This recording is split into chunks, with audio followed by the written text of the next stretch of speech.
Hello, my name is Father Gregory Pine, and I am a Dominican friar of the province of St. Joseph, and this is Pints with Aquinas.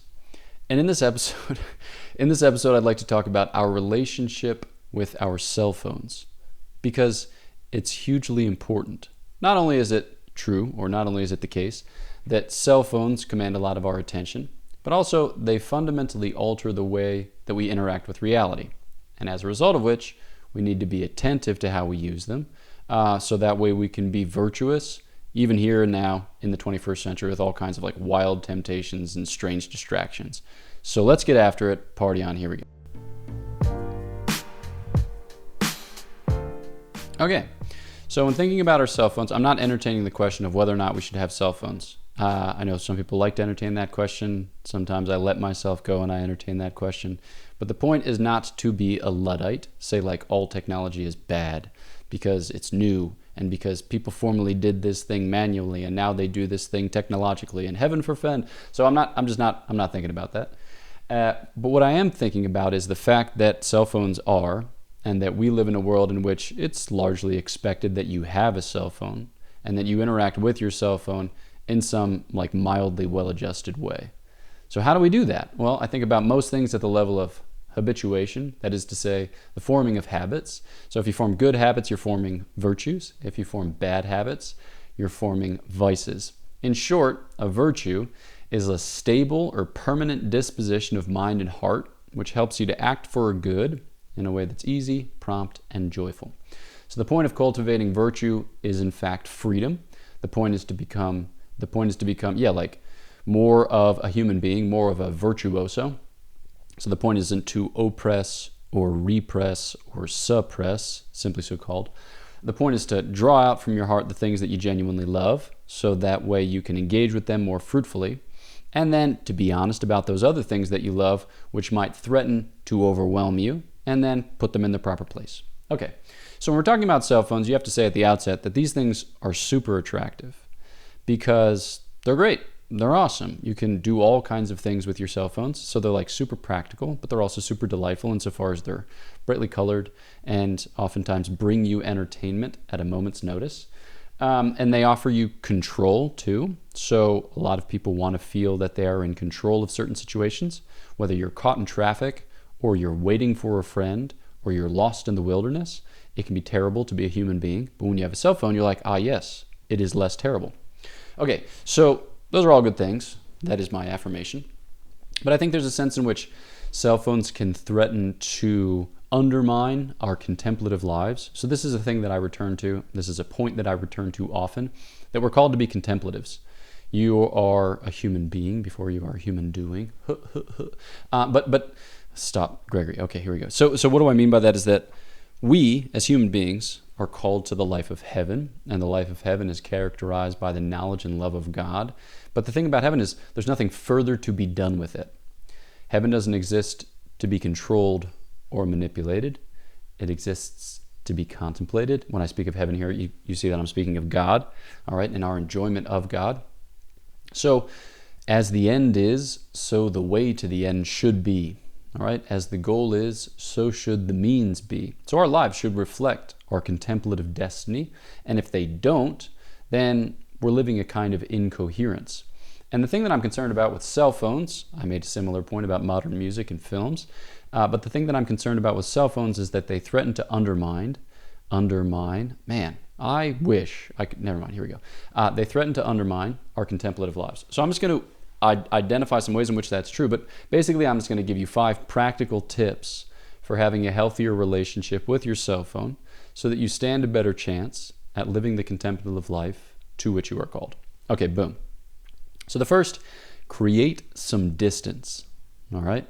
Create some distance. I should say at the outset, there's going to be overlap amongst all 5 of these things. So this is just the list that I put together, trying to be as helpful as possible. So create some distance. So for instance, when you're sitting at your desk, as I am at present, I think it's good that you not have your cell phone within arm's length. Now, it just so happens the place in which I live has terrible Wi-Fi, and so I got a very inexpensive, unlimited data plan with my cell phone, which I use for the internet.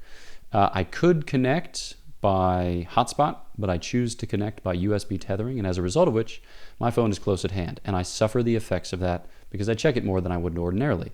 But when I don't need to use the internet, I try to throw it like to the end of my bed, so that way I'll just have it less ready at hand, and that I won't use it as a way by which to address my sadness or my loneliness or my anxiety or whatever, and then end up finding myself like plunged into whatever cell phone thing is presently under consideration. Okay. So that's first, create some distance. The second one is dumb down, okay? So dumb it down. What do I mean by this? So our phones, we call them smartphones, they have a potentially infinite capacity to be smart, and you can make them do all kinds of things for you, whether for your convenience or for your inconvenience. But to the extent that we rely upon our phones, we become tethered to them, okay? And so I think it's good to dumb them down a little bit, so that way we're less engaged with them, so they don't rule us as much as they might otherwise. Okay, it'll depend on your job, obviously. It'll depend on your family situation. But if you can, right, I would say turn off notifications, because when your phone is constantly being lit up by someone other than you, you're going to look at it more, and you're going to open it, upwards of 1 billion times a day. Another thing is to experiment with do not disturb at certain times of the day. I'm thinking here of like early in the morning, when you pray, before you go to bed. Those are all good times during which you might employ do not disturb.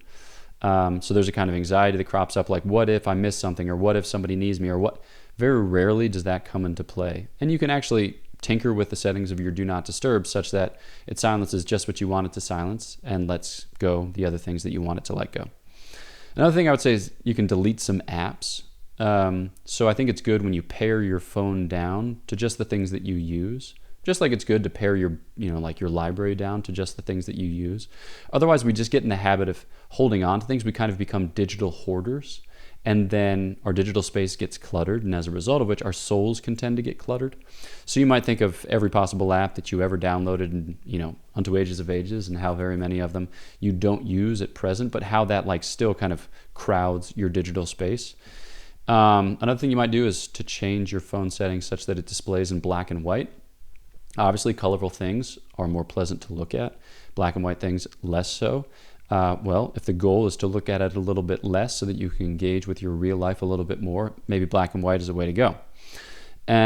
Yes, so those are some things. So first I said create distance. Second I said dumb down. Third one I'm going to say is turn off.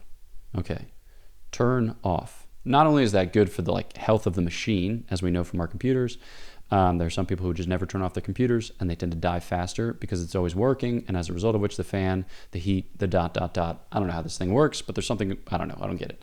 But regardless, you're supposed to turn it off. But I also think it's good just to have space in your life when you are uncontactable, beyond do not disturb, because it's still something that you can open up, you can lay ready at hand.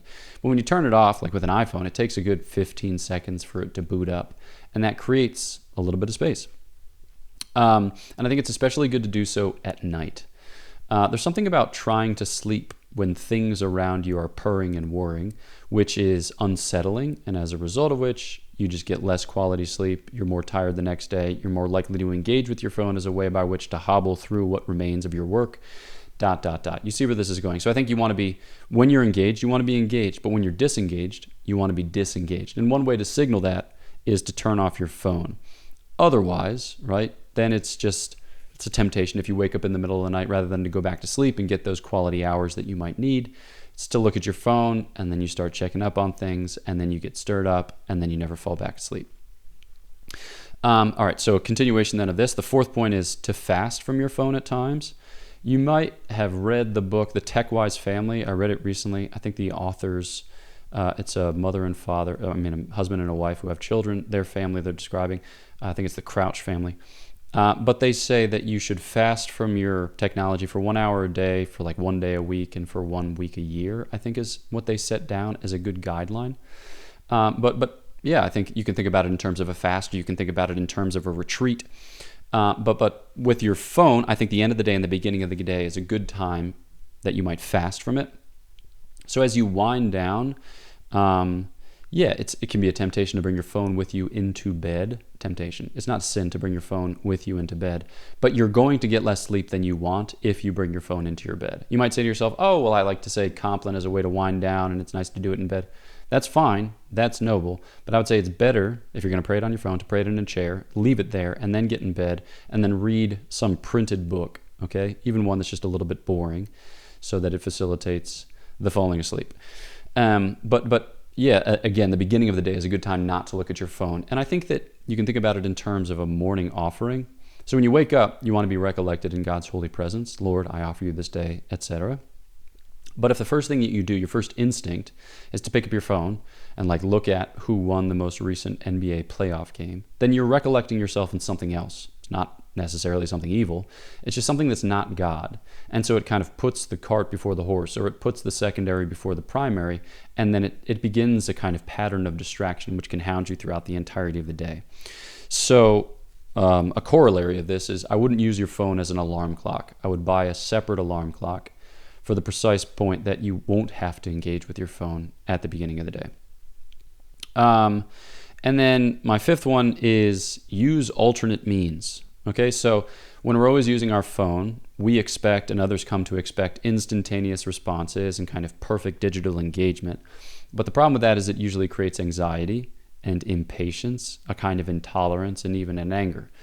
So I would say when you have the opportunity to kind of dial things up, in the workspace, oftentimes it's good to transition out of instant messaging or texting back into email for things that are tense or conflictual, because it affords you a more appropriate and a more professional digital space in which to conduct that transaction. But I would say, in human life more generally, I think it's good to take the preferential option for the more intimate, right? And the more immediate tends to be less intimate. It just tends to be more efficient. And then we begin to prize efficiency over humanity, which I think is a risk.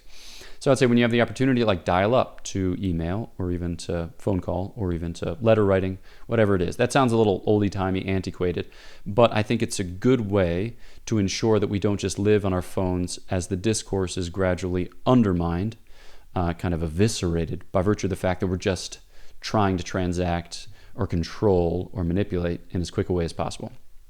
So those are my 5 things. The 6th thing is the nuclear option, which I don't know that I recommend, but I just propose it because sometimes I think we get used to our lives as they are and we can't imagine them otherwise, and then we just despair of any other possibility than what we experience at present. So for instance, if you're struggling with pornography and you look at pornography mostly on your phone, maybe you have said to yourself, if not, I say to you now, do you need a smartphone? Most people in their work, they do, and that's okay. That's not you don't have to apologize for that. But you might not. And if you don't, then maybe that's an option for you to move away from it.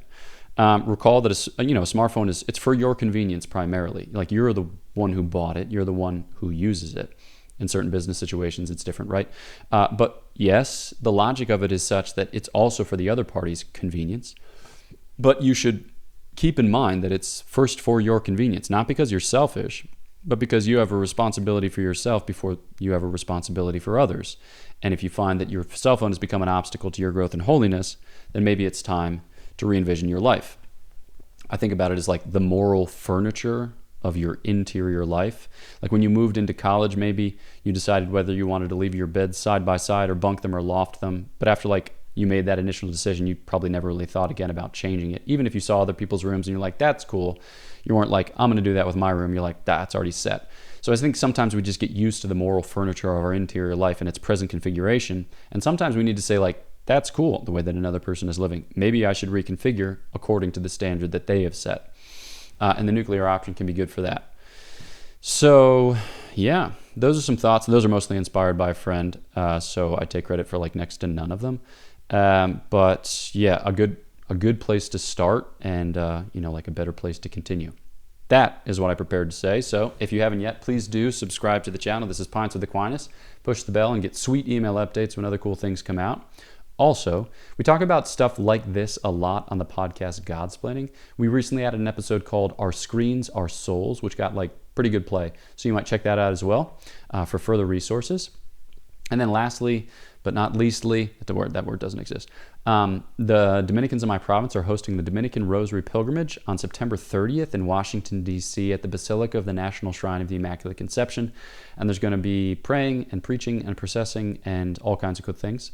So I'm going to give a couple conferences about the Rosary. You are most cordially invited, and you can find more information at DominicanRosaryPilgrimage.com, I think. If not, just Google it, and it'll come up first. Okay, know my prayers for you.